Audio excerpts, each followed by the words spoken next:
I decided to do one more operational scenario in the Great War at Sea, 1904-1905 Russo-Japanese War.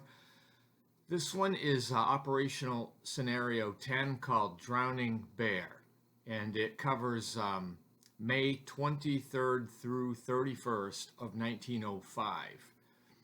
And this is basically what it covers.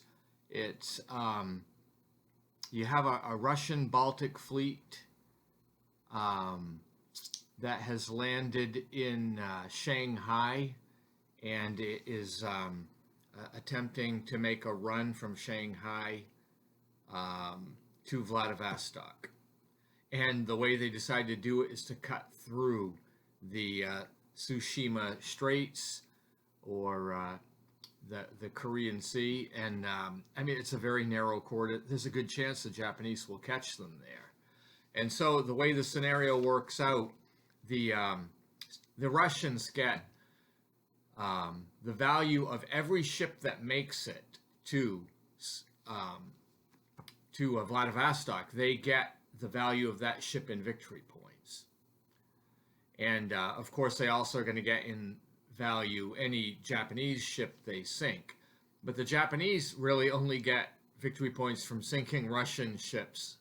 So it's it's an interesting affair as to how this goes.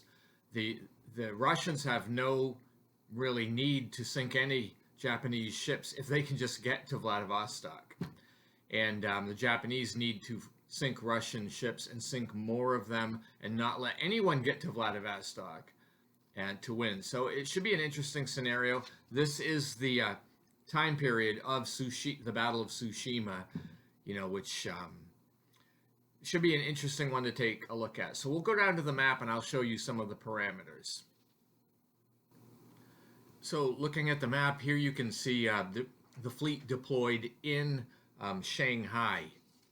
And they're going to start out from there and then move through either the Korean Strait or the Tsushima Strait, try to evade the Japanese fleet there, and then continue all the way to Vladivostok. That's really what their basic plan is, and you can see that all depicted in this series of pictures. But let's go back to Shanghai and take a look at this first Russian fleet that is deployed there.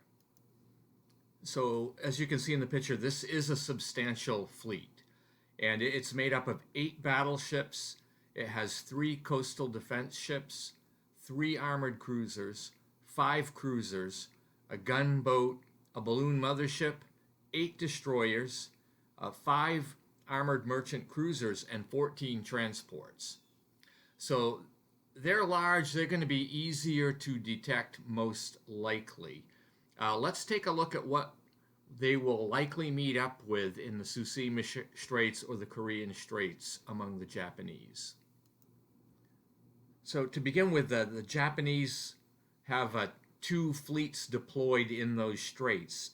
And the one at Takashiki is, I think, marked fleet number 2. This has a coastal defense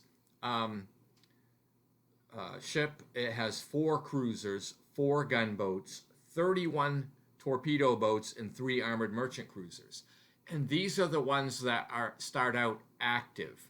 You can also see at Masampo, the Japanese have another fleet, fleet number 1, but this fleet is not able to move until contact is made with the Russians. And they are a formidable fleet. Let's take a look at that one. So this second fleet here does need to be triggered, but you can see it has 4 battleships, 8 armored cruisers, 7 cruisers, and 20 Akazuchi destroyers, and 13 Hayabusa destroyers. So these are the ones that are going to be tasked with stopping that Russian fleet and making it so they don't get to their destination at Vladivostok.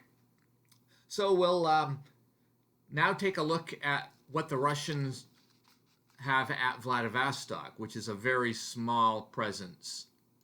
As you can see in this picture,